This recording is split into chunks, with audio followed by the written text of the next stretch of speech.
আসসালামু আলাইকুম, সবাইকে মদিনার রান্নাঘরে স্বাগত। আজকের রেসিপি পাস্তা এবং পেঁয়াজি। তো প্রথমে একটা কড়াইতে পানি গরম হতে দিয়ে দিলাম, সেই ফাঁকে আমরা ডালটা একটু মেখে নেব। আমি খেসারির ডাল আগে থেকে একটু বেটে রেখেছিলাম, সাথে দিলাম পেঁয়াজ, রসুন, একে একে লবণ, হলুদ আর দিব একটু আটা দিয়ে সুন্দর করে মিক্স করে রেখে দেব। এটা গরম হয়ে গেছে, এবার পাস্তাগুলো সব দিয়ে দিলাম। একটু লবণ দিয়ে দেব পাস্তার ভিতরে,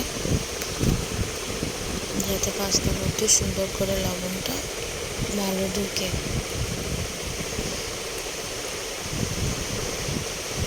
একটু নেড়ে নিলাম। আমাদের পাস্তাটা রেডি হয়ে গেছে। এবার একটা কড়াই দিব, কড়াইতে তেল গরম হতে দেব। এবার আমাদের মাখা ডালগুলা চপের আকারে চুলায় দিয়ে দেব।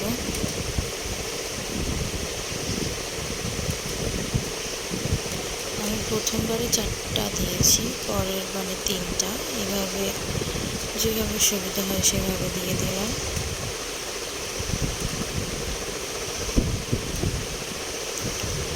সবগুলো এক সাইড হয়ে গেলে আস্তে করে উল্টে নিতে হবে। আর সেভাবে আমাদের পাস্তাটা একটু ঝরা নিয়ে নিলাম।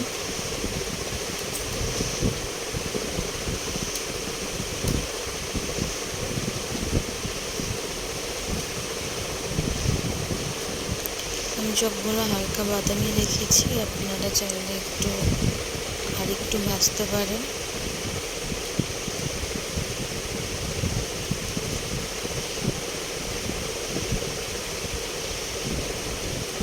সবগুলোর এক সাইড হয়ে গেছে, তাই এবার একটু উল্টিয়ে নেব।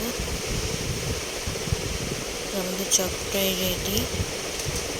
এবার নামানোর পালা।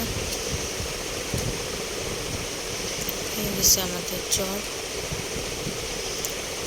এবার মরিচ আর পেঁয়াজ দিয়ে সুন্দর করে তেলের মধ্যে ভেজে নেব। দিয়ে দিলাম 2টা ডিম।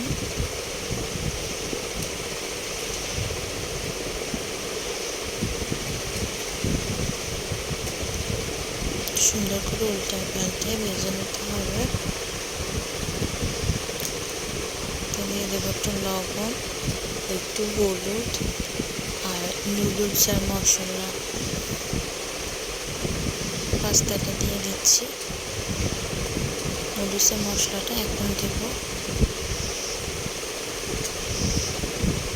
সুন্দর করে ভেজে নিলে হয়ে যাবে আমাদের পাস্তা। আমাদের পাস্তাটা রেডি হয়ে গেছে। আল্লাহ হাফেজ।